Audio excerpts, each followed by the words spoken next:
welcome to What the Hell. Today, what we're going to do is we're going to talk about Marvel versus DC. Uh, there's a lot about it talked about, and a lot of people don't realize either A, they just go off of the movies, they go off of. Not a lot of people actually read the comic books nowadays. It's more or less like they do the animes and stuff like that. Yeah, they actually did a printed crossover from like April to May. It was like 2 months or whatever back in '96. The two giants got together. Oh yeah, you're talking about the It was DC versus Marvel Comics. well, they have several of those. Mm-hmm. They stopped doing it here lately, which is really sad because I can't remember. I know the name of it, and I just can't. It starts with an A. Well, the plot was kind of like these two brothers that were very godlike. They personified themselves as the DC versus in the Marvel universes. They became aware of each other's existence and challenged each other to a series of duels involving the respective superheroes, kind of a thing. The losing universe would cease to exist, and the story it was in like a kind of an outer universe component, and where the outcomes of the primary battles were determined by the readers' votes. Yeah, and they actually had variants of those characters, like Wolverine and Batman combined together, called Dark Claw. Eggman, AMALGAM comics. That's what is the combination of Marvel and DC. They had like Superman with Captain America merged together. Storm and Wonder Woman merged together. A lot of them, and it was a lot of people hated it. Well, they really that miniseries had kind of like a head-to-head mantra to it. Aquaman versus the Submariner.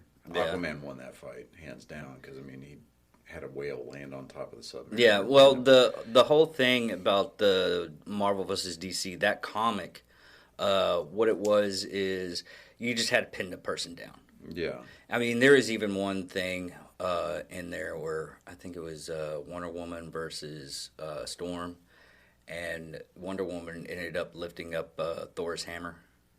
Yeah. Well, okay. So Thor went against Captain Marvel. Captain Marvel being the DC Universe character. Or Shazam.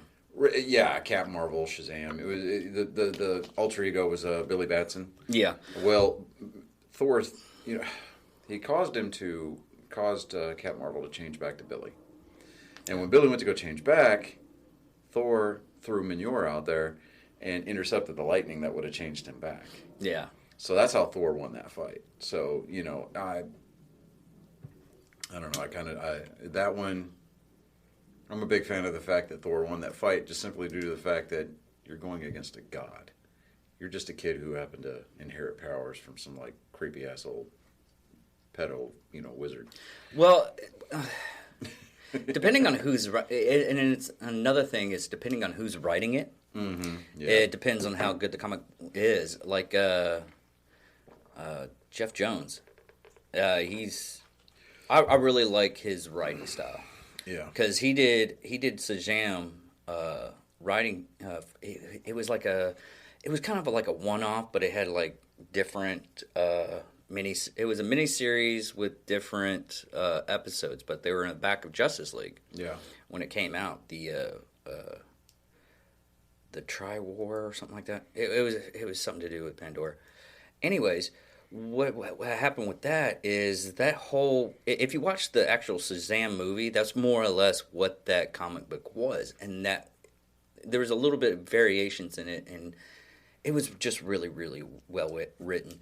It's like the Reborn series, not the full miniseries, but like Flash Reborn, where they brought back Barry Allen, and Green Lantern Reborn, which he did too, which they brought back Hal Jordan as the Green Lantern. Those series was top of the line.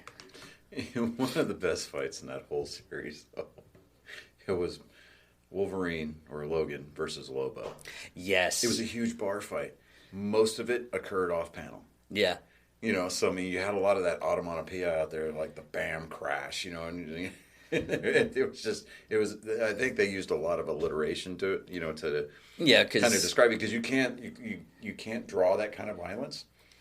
And comics back then, yeah, comics back in the 90s. I mean, really, this was even before.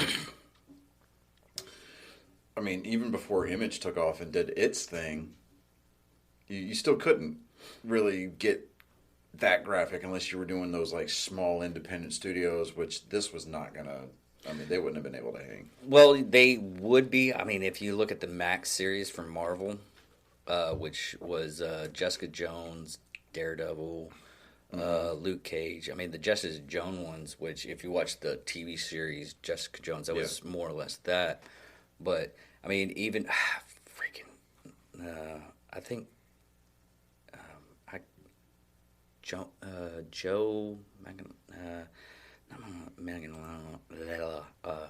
I forget his name, but he wrote that, and the first series was Jessica Jones, and because they didn't have any kind of censorship on those comics and everything like that, he literally said, "It's like, I'm going to see how many times I can write the word fuck in this thing." You're right.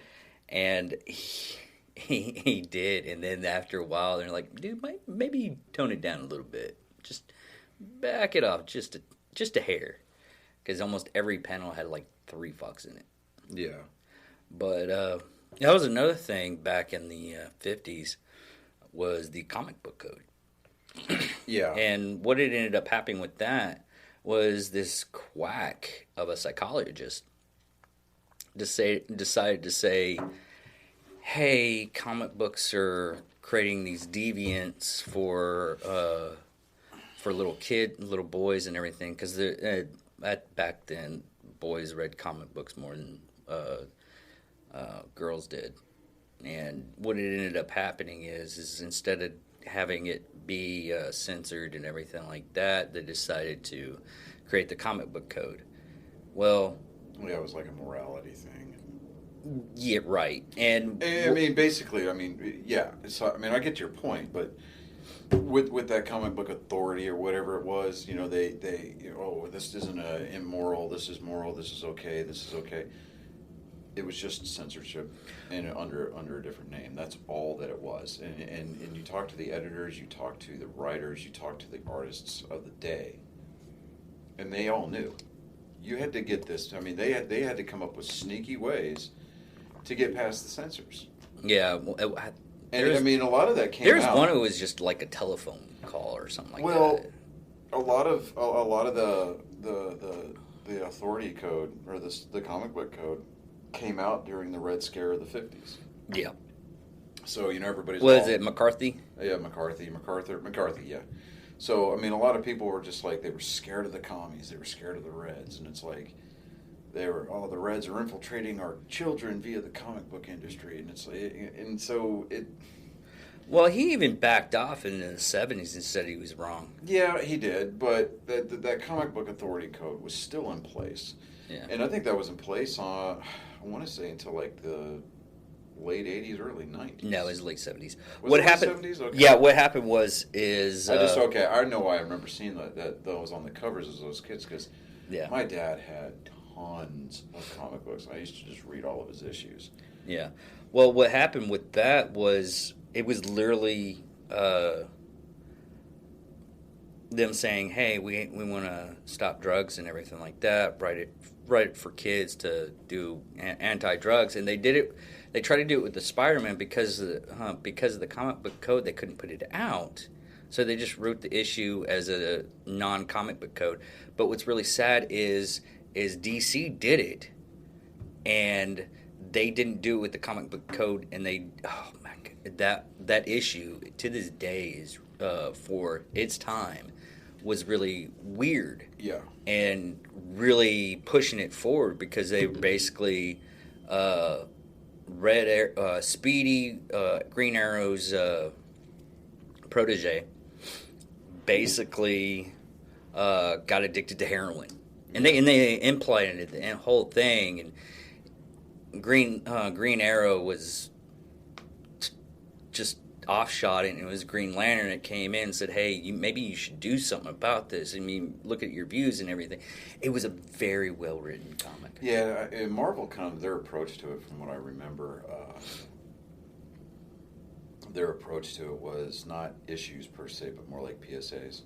Yeah. You had Captain America, you know, talking about say no to drugs, which is funny considering the fact that all of his powers came from being shot, you know, from taking a serum, you know, and I'm like, huh, that's funny. Yeah, it's one of those moments where you just look at everything and you're like, really? I mean, when you're a kid, you don't think about that kind of stuff. I mean, there's a comic book series from Marvel called Nam. The Nam? Yeah. Yeah, I remember reading that, yeah. There was a couple of issues that had the Punisher in there. Yeah. And it was, I mean, what they do nowadays is if they're doing a character, it's like, oh, he was prior military, and he's always been prior military. And it gets to the point where he's literally, Punisher's been in almost every war. But you have a person like Captain America that's only been in one war, technically. Technically, yeah. I mean, he was in World War II, and he didn't come out of the ice until, like, the 80s. No, it was the 60s. Because he was like a fifth comic in Fifth Avengers, and he ended up being the leader. Yeah, that's right. Yeah, it's hard to go toe-to-toe with me with comics, because I wasn't trying to go toe-to-toe. No. Well, you know what's funny is you talking about, like, combat-related comic books. My dad used to read Sergeant Rock all the time. Oh, yeah, Sergeant Rock and the, Howling Commandos. Yeah, well... No, Howling Commandos was Fury. Yeah, that was Fury, but Sergeant Rock, it was like Easy Company, and you know, Sergeant Rock of Easy Company or something like that. Yeah. Anyway, I've got a Sergeant Rock issue that's framed, because on the cover it's like, "Follow me, I am the infantry," and I'm like, yeah. But I've got it. It's in a bag with the backer board, and it's framed. I mean, that's one of the coolest things, you know, because having been an infantryman, you know, my dad found that and he framed it for me, and I was like, oh yeah, that's where it's at for me. Yeah. So, you know, comic books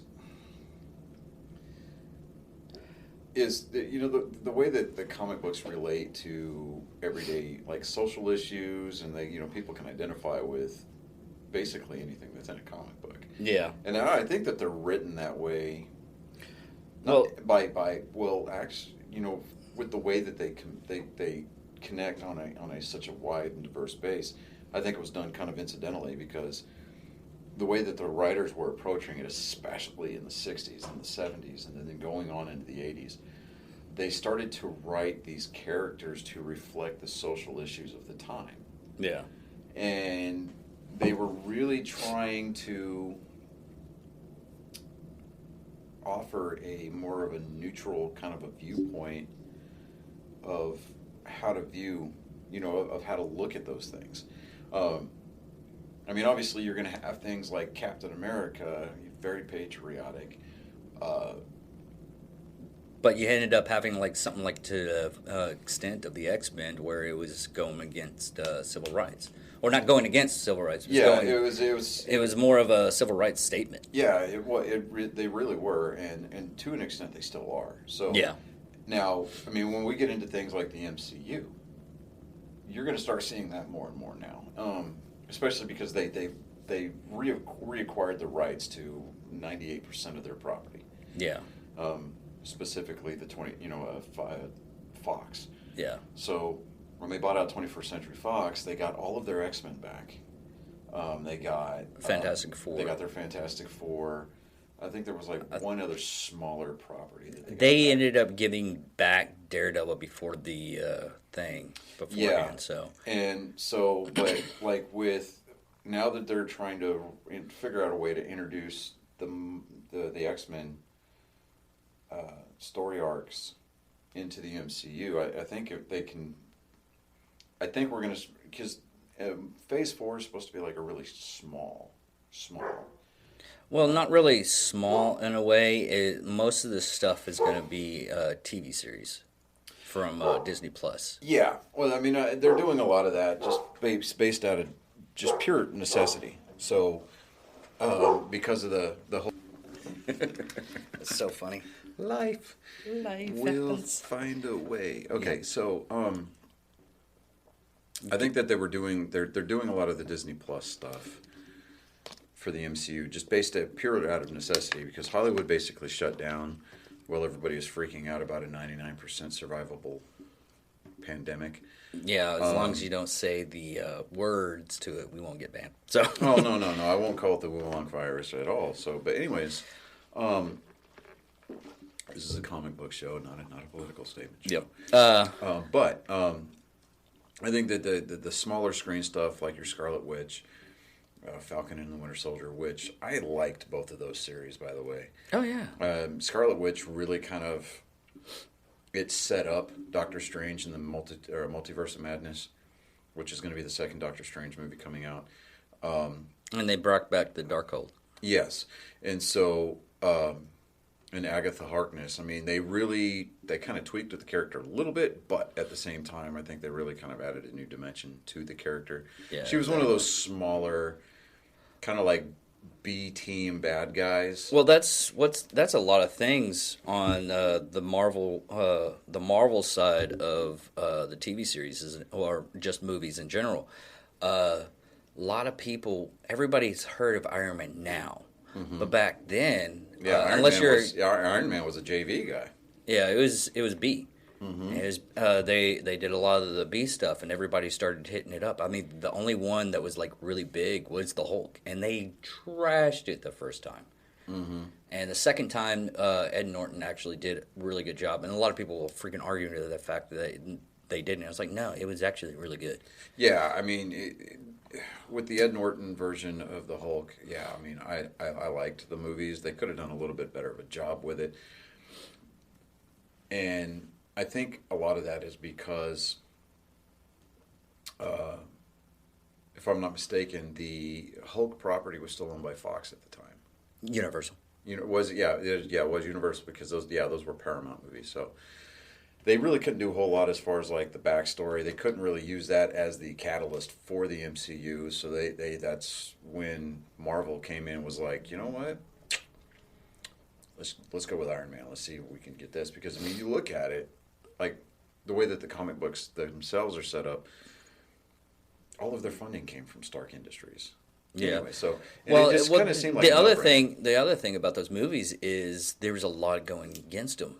Yeah. Because everybody was like, we don't know if this is. I mean, they got every person that worked on Iron Man was quote unquote thrown to the wolves. Mm-hmm. They weren't supposed to do this stuff. They weren't supposed to be this high up because Hollywood as an entity tried to trash them down as much as they possibly. Yeah, they were like Jon Favreau as a director.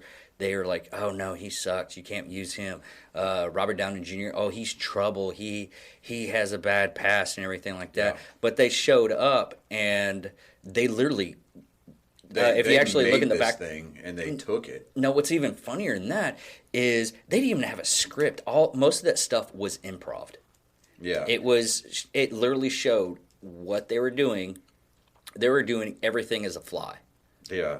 And now with the job that Jon Favreau did with his hand in the Marvel movies with Iron Man, Iron Man 2, Iron Man 3. He didn't do Iron Man 3. Yeah, no, I think he did direct 3. No. He was just in it. It was a different. It was the director that did that. Also did Kiss Kiss Bang Bang. That's right. So he did Iron Man's 1 and 2. Yeah, and then you take a look at what Jon Favreau did with Star Wars when he came out with The Mandalorian. Yeah. Right. He basically The Mandalorian, I think, was kind of like an apology letter to the Star Wars fans. Yeah, and even what's really funny is during the interview, the round table with all the characters and everything, the chick that shall not be named ever again because she's fired. Yeah, not because she wanted to have her woke Star Wars, and she had her woke Star Wars, and the fans almost beat her to a pulp. Yeah, verbally. Yeah, verbally, and then on top of that. the huge backlash from it. I think Disney is forced now into a position where they're going to retcon. No, they already said it. They already they're gone. Yeah, so they're no longer those movies are no longer canon. And what's really sad is a lot of the actors in there are really good actors, and they're getting trashed. Well, they're getting trashed, and we can't go back. And like the Timothys, I think that they missed a golden opportunity. They could have used the Timothy Zahn series, Heir to the Empire. No, what they were trying to do is the Dark Empire. And if you looked at the last episode, that's where they actually you see the executioner. Come on, Dave. Executioner class Star Destroyers. Yeah. Okay. And that's where those Star Destroyers came up. It was just very did you ever read that Timothy Zahn series, Heir to the Empire? Yeah, that was very good. With the twins, and it had Grand Admiral Thrawn in it. Yeah. He introduced Thrawn in that series, and I'm like, oh, man. Han and Leia had twins.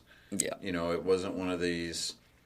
I mean, Rain Johnson and she who shall not be named really trashed Luke Skywalker's character. Yeah.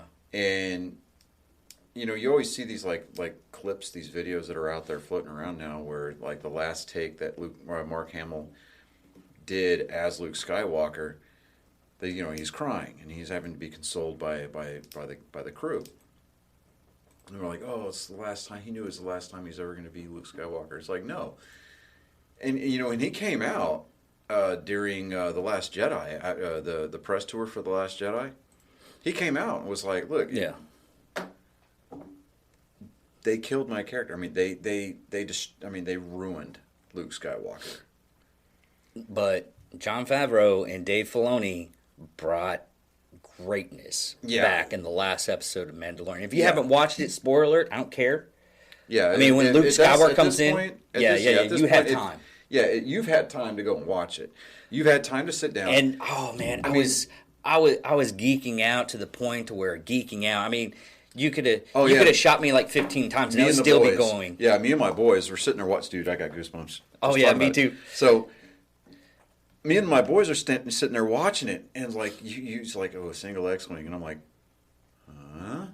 And then I was like, you look closer, and it's like, that's an R2 in the back of that, and I was like, oh. Wait. I didn't even do that. Wait. I was sitting there putting the pieces together. I'm like, oh, and I'm like, oh my god. And then my Colin, my 12-year-old, he was like, is that? And then my youngest, he goes, is that Luke Skywalker? And I'm like, I don't know. I'm hoping. Oh, and then you see that in the entrances of all entrances, where that green saber just extends out. You're like, and then you see the mechanical hand, and he just, you just do the. We were just like, oh. I mean, we were jumping off the chairs, jumping off the couch. My 9-year-old, he's got Asperger's, and I mean, he gets into it, and he's like, oh my god, it's Luke Skywalker. Oh, I mean, yeah, I did the whole curly spinning around in the. It was just awesome. Oh, yeah, I mean, it's like, now they could have done the deep fake, the CGI face, right? They could have done a little bit better on that, and you see some of those YouTube videos where these small budget CGI studios go in and they recreate it and they make it look better, but it's like I don't care. Yeah, well, I don't care, but at the same time I do. But it's just like, okay, because the only reason I do, and it's not me trying to nitpick, so whatever.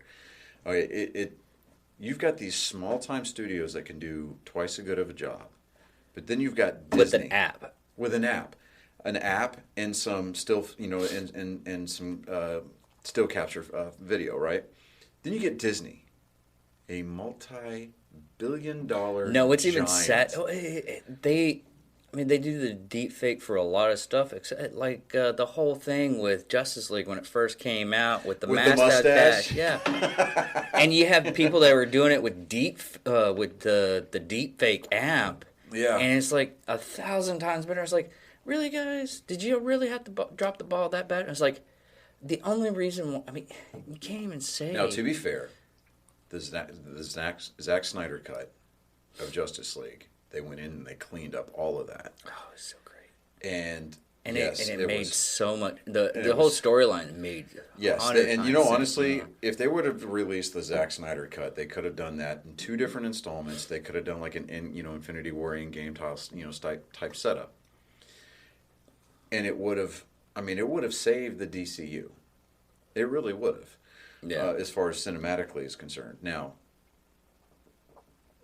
they didn't. They opted to go for the Joss Whedon cut. Now, Joss Whedon, don't get me wrong, love the guy. He's responsible for bringing us a lot of cool stuff, like Firefly and the initial part of the Avengers. So, what was some of his other smaller titles? Dale versus. As I like to. No, you're talking about Buffy the Vampire Slayer. Buffy the Vampire Slayer.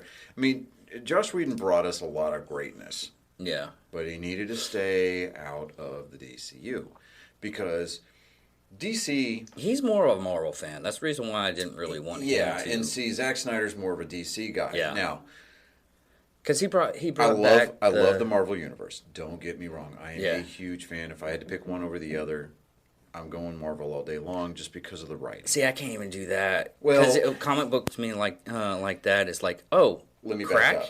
Let me back up. If I'm going to pick a cinematic universe, I'm going to go Marvel all day. Just because of what we've seen as far as the writing for the DC movies, it just seems like they're trying to keep up with the Joneses, and they can't.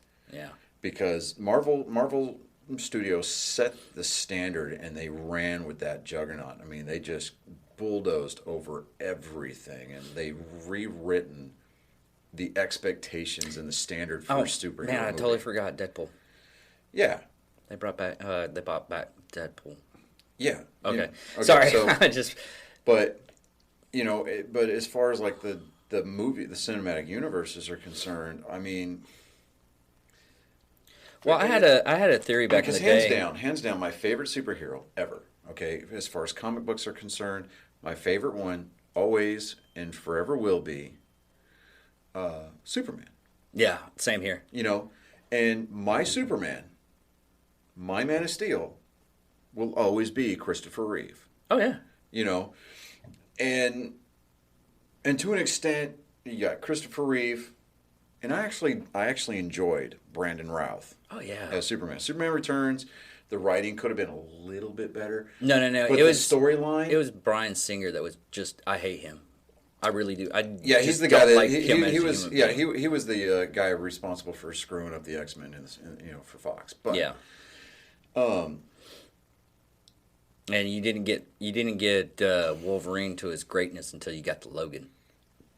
Yeah, but which is sad that we had to wait that long to get there. I don't even think he touched that one. No, he didn't. He wasn't. But, he didn't have anything to do with it. Well, there's a lot of things on something to that extent, to where a lot of the comic books you can easily turn into really great movies, like Wolverine Origins. The comic book is so great. Yeah, the comic book was great, but the movie, oh my god, you just throw it in the dumpster fire. The only reason that I had my boys watch that is because of I wanted them to see just how bad Fox screwed up the X-Men universe, and so that way they could also get to its fullest extent the joke that Ryan Reynolds injected into the Deadpool movies. Yeah. And especially at the end of the second one when he's going back and cleaning up the timelines. Yes, it was so freaking hilarious. But I mean, as far as like DC, you're going to get some of these really great one-liners, and it's like one of the things that I really appreciated about Superman Returns was it wasn't necessarily a reboot; it was a continuation. But they could have done it to the point where he wasn't. They didn't put him in as a creepy person. Yeah, I mean, they could have made it to where Superman didn't really kind of come off as being so much of a homewrecker. I mean, it could have. I mean, because Not even that. we More could of a have. stalker too. Yeah. So many things that was wrong. So many things, right? And Brandon Roth really worked his magic on that one. And he got the approval from Christopher Reeve's widow to play the part. And I mean, it's one of my favorite scenes in the entire movie. Call it creepy, but whatever. It's still one of my favorite scenes. It's when he's in the kid's bedroom, watching him sleep. Right. That's creepy. Be that as it may, I'm looking at it from the simplistic point of view that this is a father looking at his son. Exactly. Okay, and he recited the line that his dad had imprinted into that crystal set. Is you will be different. Sometimes you will feel like an outcast, but you will never be alone. You will make my strength your own. You will see my life through your eyes, and your life will be seen through mine. The son becomes the father, and the father becomes the son. See, I get goosebumps, and I'm like, to me, like that is hands down, like that encapsulates for me what it means to be a dad. Yeah. Because it's also, and I'm looking at like, because you remember we keep talking about how comic books are constantly kind of like they're really summarizing. Good teaching chart. Yeah, I mean they're teaching they're teaching tools, and they really kind of they bring to the surface those unspoken things that we experience in everyday life, and like the racial bigotries and the classisms, or just the outcasts. Yeah, I mean. Even in Man of Steel, they had you may stumble, you may fall, but everybody will eventually join you into the sun. Yeah. I probably butchered that whole thing, but... Yeah, I mean, I get what you were saying. Yeah. But for me, and I had that whole thing, and if you remember at the beginning of Superman Returns, they had...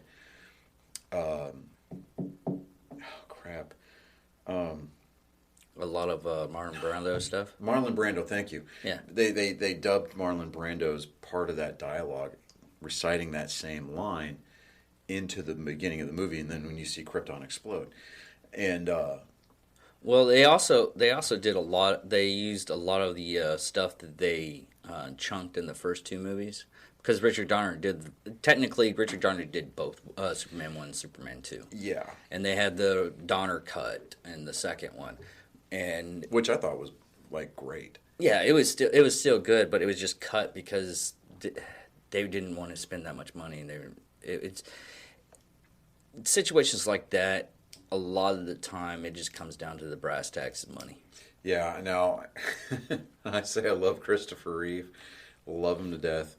And I cried the day that he died because I remember there was a political cartoon. Remember you see those political cartoons in the op-ed pages. And I had this cut out and I saved it somewhere. I don't think it survived my second divorce, but anyways, I digress. It was a picture of a wheelchair with a Superman cape draped over the side of it, and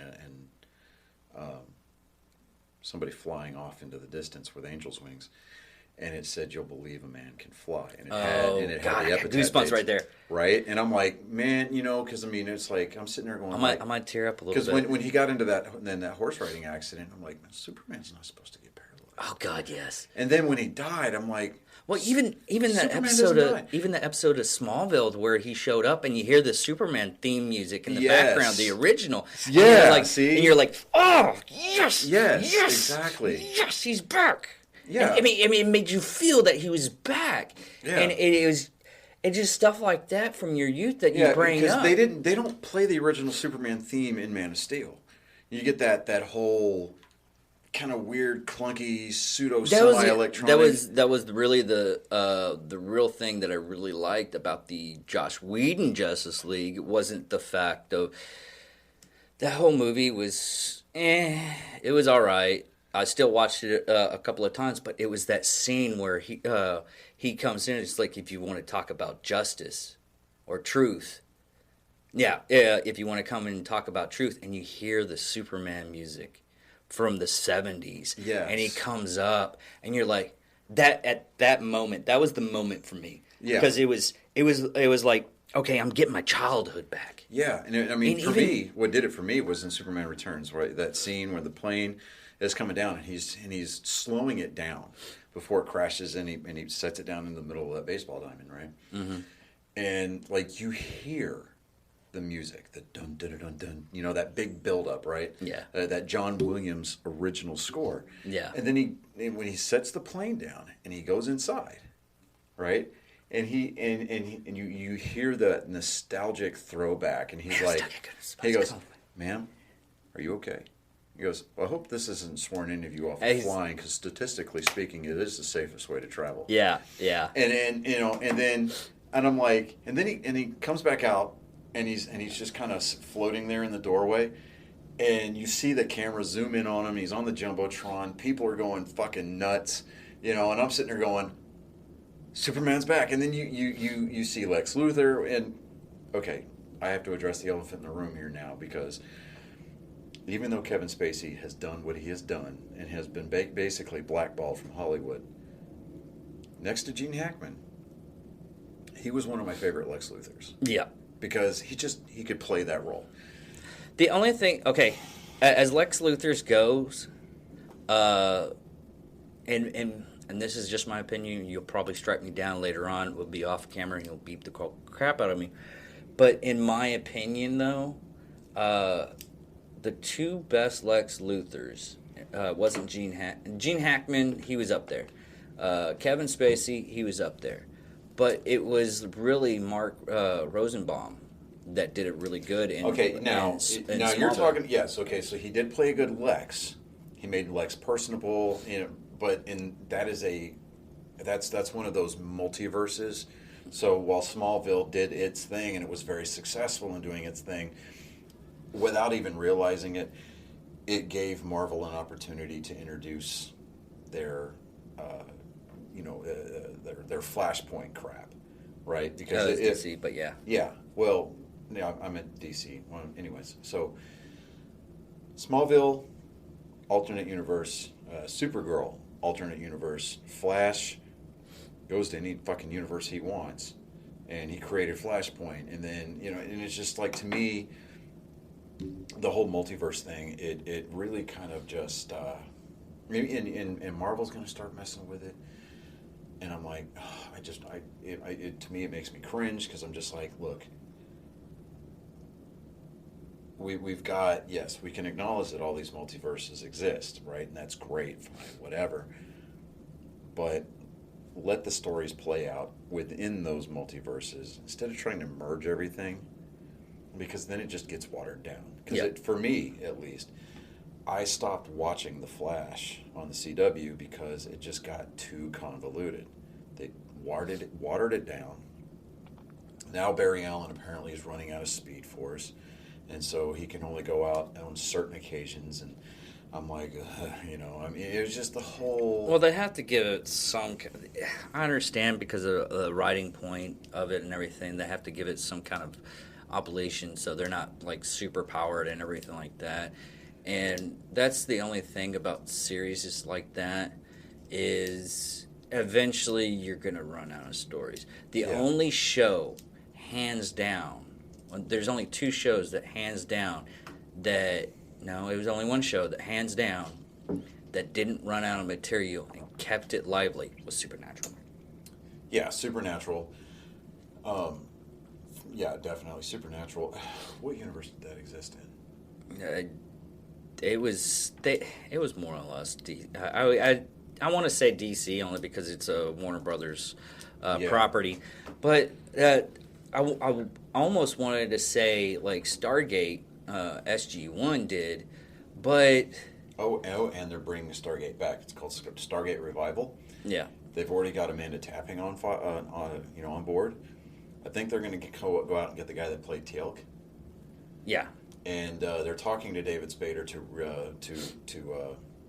reprise his role as Daniel, and they're really, really, really trying to entice Kurt Russell to come back to the table.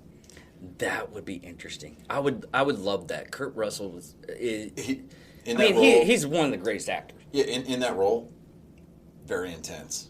very intense. And, But- and it's funny but because the Kurt thing is- Russell coming back to that role, which means he's coming back to some kind of like superhero universe. Well, the thing It's funny because his kid played Captain John America. Walker. Yeah, John Walker, US and- Agent. Yeah, U.S. Agent. Is playing U.S. Agent now, and it's like he goes, I would have never, ever in a million years figured that. And, something I learned over it, and like I was today years old when I figured out, I'm technically 2 weeks old after finding this out. Jack Quaid, who plays Huey in The Boys on Amazon, Mm-hmm. his dad, Dennis Quaid, his mom, Meg Ryan. Yeah. I was like, I did not know that. Yeah. And it was on Mother's Day. Yeah. That- Didn't Meg Ryan played in The Boys? No. No, who was that? It was the chick from Karate Kid. That's right. Yeah, Elizabeth Shue. Yeah. Yeah, she gone. But, because Homelander melted her face. But I don't know. Well, no, he destroyed the shapeshifter guy too. So yeah, she's definitely gone. yeah, dude, that was a creepy ass That- episode. Oh man, Did that was you watch the really outtakes from that? That's Yeah. just hilarious because he's. No, I haven't seen the outtakes. I need to watch the outtakes. Because Tony Starr, because I follow Tony Starr on Instagram also. Good Lord, my freaking okay, that's awesome. Sure, Anyway, so, I got a ton of packages getting delivered to the house. It's embarrassing, but so the episode, because I follow Tony Starr on Instagram. I also follow. That's the guy from Carl Homelander, Urban. right? Yeah, he's Yeah. the one who plays he's a He was- Banshee, and yeah. he plays Homelander. But God, that third, I think it's like the third or second episode of Banshee, where he messes with the MMA fighter. yeah. Just cringe. But Cringe. he's like, he posts these candids, right? And he's in that teddy. And he's like, well, and I'm just like, it's for me, it's kind of hilarious because, he's like, this is Homelander. And it's just like, you get that picture of Homelander. He's like the anti-Superman, but everybody loves him because he's supposed to be the one there protecting you. It's like, no, you are amazing, kind of. And he just has that personality where he can kind of just take that on and just kind of be that ultra super narcissistic, personality. And I just kind of look at it and I'm like, that guy pulls it off. But, when he's standing there on the top of the building, on top of the Void Tower at the end of the second season, or is it third season? Yeah, second season. And so he's like, he's jerking off on the top of the building. He's like, I can fucking do anything I want. And he's like, ah. I'm like sitting there going, he has his ass to the wind, and that's all you see. And you're like, well, there's that. So, I have that image in my head. Thank God. Right. I can't bleach my eyes, No, you can't. but it's stuff like that just nowadays. I mean, they're getting to the point where they're finally letting go with a lot. I mean, the new one, Invincible, the comic book. Yeah, Cartoon Invincible. series. I know that they deviated a lot from what. They didn't deviate as much as you think. There's Well- a lot of, I mean, press for time and everything like that. Press You for can't- time, press for budget. Yeah. But for the most part, I mean, It was still the same itself, story. the series itself, the first season was absolutely, I loved it. Oh, guess what's coming out tomorrow? Love, Death, Robot. Oh, okay. Yeah, I know what I'm watching in the morning. Yeah. But as like the Joker movie, they said they wanted to do Killing Joke, and like, oh, we're taking stuff from Killing Joke. It's like, you took the fact that he was a comedian and it's the Joker. That's it. Yeah. Now, If you did the Killing Joke, oh my lord, that would have been awesome. That was a great story. it was, yeah. And for the longest time, they did it as a Elseworld comic type deal. That all this stuff, and then they saw how much everybody loved it, and that's when they brought it into canon. Of what I mean, It was very, very well written. Yeah, and you notice that too. That, I mean, they're like little Easter eggs. Like in the original cut of the Justice League, Bruce Wayne is in the Batcave, and he's looking at Robin's costume that he's got behind glass. And Yeah, spray Death of the painted Family, yeah. Yeah, it's spray painted on the chest is ha ha ha ha, right? Yeah. And you're like, oh wow, I picked that up, you know. And it's kind of cool to watch for these Easter eggs. I mean, nobody's ever going to find them all, and I think a lot of times people, like, you see these YouTube videos like, oh, Easter eggs discovered. That's like trying to dissect Ready Player One with all the Easter eggs that are in it. Yeah, but those were intentional. But I think that a lot of times when you look at these videos that are out there about quote unquote Easter eggs, I think a lot of them are like, you know how when people tell you that you can see what you want to see, I think that the people are out there, you know, don't get me wrong, these are very imaginative individuals that are out there creating this content for people to consume. But at the same time, I think that a lot of it is that they're just doing it for the numbers. And whether it's intentional or not, I don't know. Don't necessarily care. But I do know that a lot of these Easter eggs that they are saying, oh, well, if you look at this and it harkens back to this, and they start, you know, I mean, you just you see this wall with like yarn going all over it. And I'm like, okay, I see where you got that, but I'm really not. I really don't. Oh, it's like the guy that does Everything Awesome. Yeah, I hate that guy. I mean, with a passion, because he dissects the trailers and everything like that. And I watched, like, it took me one video to totally, anytime it comes, because I have a lot of comic book videos that comes up and everything like that. And his always comes up because he does the hashtag comics. And I always like, undo, get rid of, only because he doesn't know what he's talking about. Because he's a comic book movie fan, but he's not a comic book fan, and he gets everything wrong. Yeah, he'll break down. He'll break something down, and it's just you know what pisses me off about him, and I follow him too on YouTube. And I don't. And the only reason I do, because I'm hoping that one day he'll either actually give away the Infinity Box Gauntlet set. Or he'll give away that fucking PS5 he keeps talking about. And I'm like, dude, just fucking do it. Yeah. Like, I still to this moment, I can't even do that. I was like, it's a free PS5 or it's a free Infinity thing. I was like, no, I'm not drinking that purple. No, see, I left a comment, like the video, like 2 or 3 times, and I'm sitting there going, and you know, when we get to so many likes, we get to so many subscribers. I'm like, And I'm even going to go out on a limb here. You know, he's like, oh, check me out on Spotify, right? Because he apparently thinks that he's some kind of techno musician. And I can't listen to his music. He's got like 2 tracks on Spotify. And I'm just like, he's like, I Am Fires or something like that. I forget what it is. Anyways. You would have to tell me because I have no idea. I'm the type of person right now, I would take the Harley Quinn bat and just see what his brains look like on the floor. I mean, it's going a little bit off shot on that one, but you know. I know. I mean, if you're gonna go with fictional bats and fictional weaponry, you might as well just use Lucille. I mean, because at least at that point, 1, we've seen somebody live action swinging it. 2, we know that it does something very substantive to the human skull, i.e., Glenn.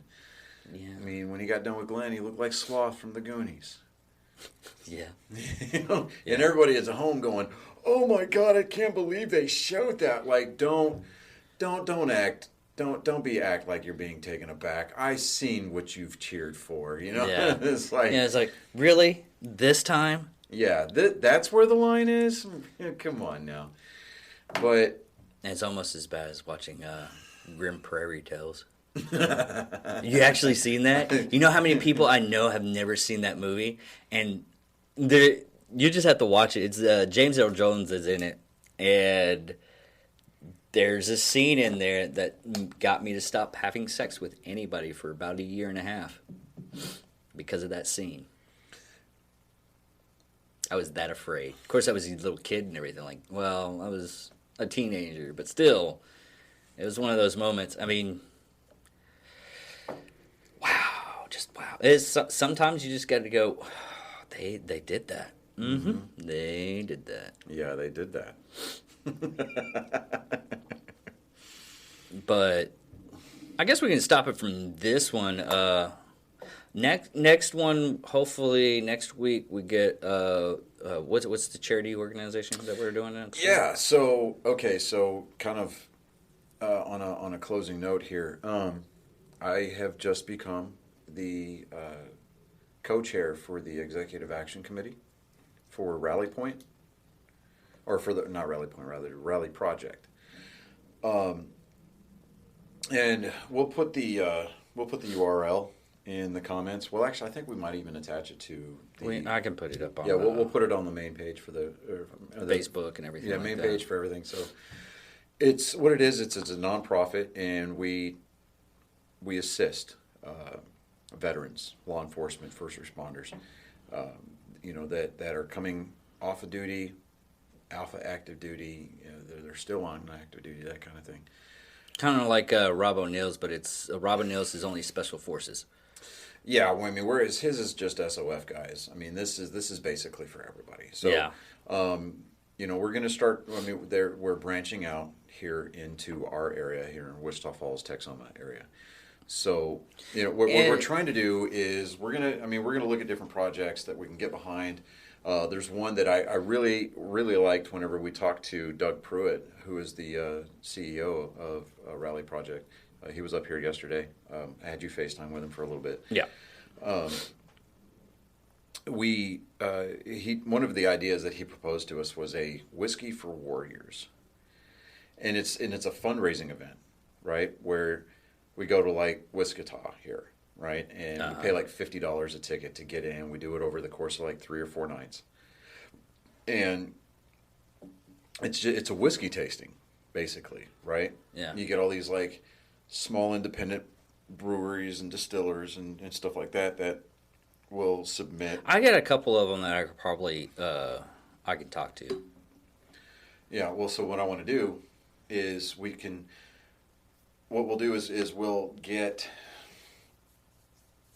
But the whiskey, I mean, it's good, but it's not like, it's just. Well, I mean, we can do things like, okay, so we could talk, we can get different whiskey producers, whether it be Jack Daniels or, get some of these local, state, and I say local. Well, half the time, all you really have to do is just ask them, hey, we're going to do this. Yeah. Now, we're just going to buy it ourselves and everything like that. But most of the time, at the end of either the one night that we hold it or the 2 nights, 3 nights that we hold it, at the end of each night that we hold this event, we have a raffle for a bottle of a Texas created whiskey. Okay.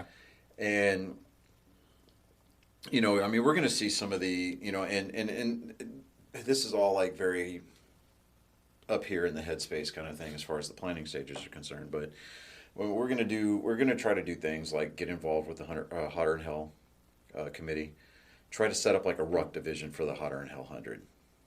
Because now that we've got people on rollerblades, we've got the 3, the 5, the 10, the 10K, the 25K, and we've got the 25, 50 mile, and 100 milers, right? We've got mountain bikes, a mountain bike division.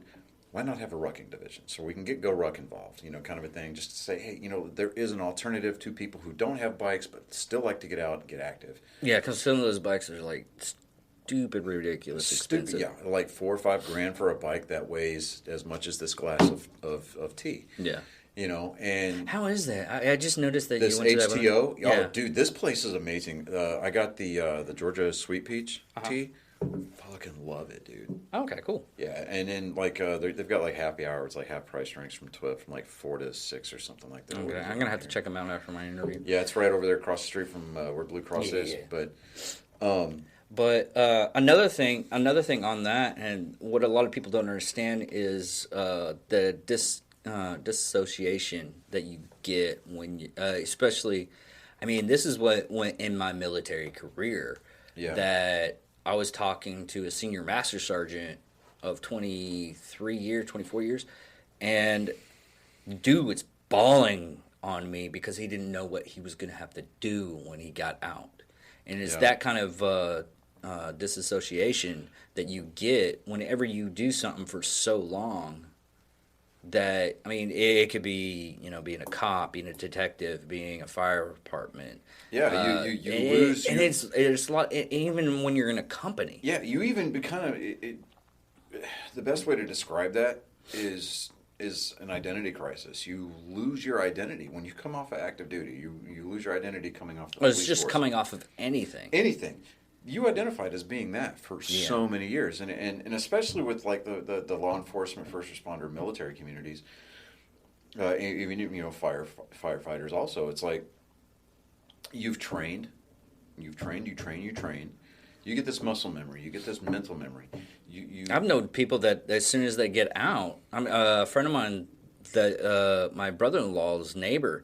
I mean, he was ex-fire chief. And then he still does it. He still does volunteer work, especially like 4th of July. Yeah. He has his radio on and everything like that. He was showing us his rat racers because he built rat racers on his downtime now. But he was like, yeah, I can't get away from it. Yeah, and like even so like combat arms individuals, like infantrymen, special forces, rangers, when they get off of active duty, they either go into business, or they try to find some menial 9-to-5 task that just kind of keeps them busy. Yeah, some people can do it, some people can't. You see those people that'll go into the contracting world and they'll go right back over there. Yeah. And they're making 6 figures a year. Yeah. But for the 99% of the time, whenever people come off of active duty, regardless as to what their job title is, or they come off of, they come out of uniform, they have that identity crisis where it's like, okay, now what am I? What am I supposed to do? What we try to do, or what at least in this area, what we're going to try to help establish is kind of a bridge. Now, there's a lot of different things that Rally Project tries to get done, and they've done successfully in other areas of the state. They're called rally homes or rally villages, mm-hmm. And this is for warriors to come in, and we'll hand them the keys, not to a permanent residence, but to something that will help them get on their feet. And they're not tiny homes, we can build different models of home and stuff like that, but they're going to be modest, but they're going to be something that they can say, hey, look where I live, because you can't build a tiny home and just say, okay, this is the footprint for everybody. You get some guy who's disabled. Tiny homes are not ADA compliant. I don't care. That you just can't. Because you have to lower everything. Yeah. You have to lower everything down. Yeah, and you get a guy who's in a wheelchair. He gets into his hair. He can't move around in his wheelchair, and he can't climb up the fucking ladder to get to his damn loft. Yeah. Well, quick quote pro on that is I would rather give them one of those new wheelchairs is that basically you can stand up. To an extent. Yeah. Yeah, but when we're talking about a lot of our stuff is going to be based on fundraising and donation. So yeah. I mean, we've got this program. We're going to start pitching it in the area for different businesses and stuff and individuals. It's called Special Operations Partners or Spec Ops Partners. Mm-hmm. And it's a reoccurring donation every month, and we're going to probably set it at like $100 a month or something like that for businesses. And we'll look at the different numbers and stuff later. But it gets you kind of in as far as getting information first, and it's going to enable you to assume different responsibilities. And once we get that an interview set up with Doug Pruitt, I mean, he'll be able to go into it a little bit more in depth, actually a lot more in depth, because I know that right now I'm just really not doing it any justice. But that is going to be a great interview. And I don't answer numbers that I don't know. Why? Because I don't care about my car's extended warranty right now. It's a 2009. I think I'm a little bit past that. Yeah. But with the whole. I know that we're trying to wrap this up, but we'll get him in there, because we're going to have our board of advisors because myself and Marissa McCoy, we are going to get that established because she's the co-chair with me. And then after that, we're going to, we can have as many advisors as we want. So we're going to have an advisory board that's going to be a very limited number of people, usually with connections or resources within the community or within the area. And then we're going to have our special advisors where, we can have like 30 or 40 of those to where, it's like, okay, well, if you got an idea, great, we can propose, come in and we'll sit down with the board and we can pitch this idea and then we can flesh it out, see what its viability is as far as fundraising potential, stuff like that, and then we'll try to get that implemented. But special advisors, for the most part, they're going to be. Everything's very voluntary. So we'll have our special advisors come in and say, okay, I can volunteer X amount of hours to go here. I can volunteer here, go there. But we're really going to be here in the area trying to further the footprint of Rally Project because it's a project, really, that, we've got that other nonprofit here in town. But with the water, I don't want to say watered down because I don't want to be disparaging, but to me, we're not here to push anybody out. We're not here to, make the public roll their eyes and go, great, here's just another charity. It's like, no, we're actually here trying to accomplish an actual mission. Yeah. And it's not to take away from the other nonprofit here in town, but it's like, at the end of the day, the mission is to take care of our own. Yeah. And I think that... And that's just not like military, it's just our own people. The people in our own town. Yeah, people, like I said... And if it goes up, it goes up. We're not specific to the military. It's military, obviously. Yeah. Firefighters, police, first responders. We're talking about the paramedics, the EMTs. Because they have PTSD also. They have identity crises just like anybody else. Yeah, it's more or less the identity crisis that you want to get past because a lot of people only think, and this is due to movies and the media and stuff like that. You'll have people that can do a job, but because of the perceptions they have of, it has to be this, it's probably this, it's probably that, or they're going to have this, we're going to have a problem with that, and they can only get jobs that's pretty much almost the same thing they came out from. Yeah, and we want to be able to help be that bridge, that transitional bridge to help gap from uniform to civilian clothes. Because the military will just basically toss you out in your rear. That's not so much the case anymore. That really used to be the case. Yeah. Because when I got out, now they've got transitional classes, they've got mentorships and stuff like that. Yeah. But more to the point, we really don't want people feeling like they are alone or that they have to do this on their own. Because the suicide problem is an actual pandemic. It's not like this 99% survivable virus that's out there. And, they're ramming it down our throats as being this this blind, uncaring thing. Not to take away from the people who have lost their lives to it or anything like that, but this is an actual pandemic. It's an issue. Yeah, it just goes along the lines of what happens when people can't get in touch with other people. Yeah, so it's about recreating that community and getting that new community in touch with the people that are around them, i.e. the city, the towns, the areas. Yeah. And, so right now, again, we're just in the whole, we're getting out here, so to speak. And once we start getting places in, things into motion, like we're even looking at an actual brick and mortar place where we can have a physical location, like with a P.O. box or whatever it is that, we get mail, we can have merchandise and stuff like that. Because any and all, like, okay, so 100% of the proceeds go back into the mission itself. Yeah.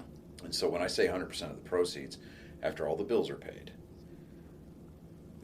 everything after the bills are paid, that's what's actually and legally considered proceeds. And so that's what's going back into Rally Project. So, okay.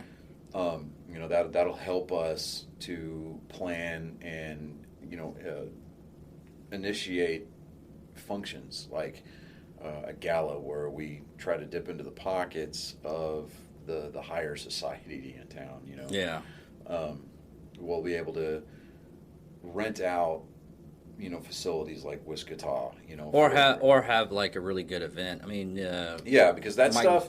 Mike Glover did a really great event, and they had a gourmet chef come in, and everybody just loved the food, and they were like, right. What? It's in? And so, we'll be able to get the attention. Once we get out here and we start getting things going and we really start cementing our presence as being legitimate, because, you get those nonprofits, they exist and then they just kind of take up space. Yeah. And they really disenfranchise the public with lack of action. So we really want to be one of those actionable, organizations that gets out there, proves that we're doing what we say we're going to do. Yeah. And we do it with an intensity that really can't be doubted.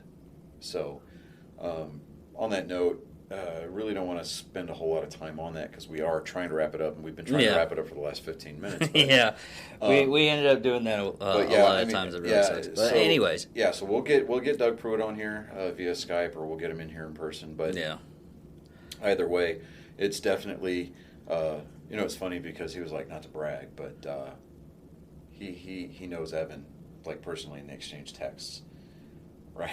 Oh, Hafer? Yeah. Oh, really? Yeah. So I was like, oh wow, that's maybe you can give me a leg up on the interview for the day. Right, maybe. Because that's one other person that I really wanted to meet, and I really wanted to meet him on Tory Archery Challenge and everything. But yeah, we'll go ahead and wrap this up. Thank you for watching. Subscribe, like, hit the bell, comment, and once we get everything, don't send us dick pics. No, don't send us dick pics in the messengers. Yeah, no. Don't do that. Don't do no. Don't even play, man. Just yeah, no. No. No. Okay. No. Okay. No. All right. No, I will get a fire hose and I will. No, just don't. All right, people. Love you guys. Talk to you later. Bye.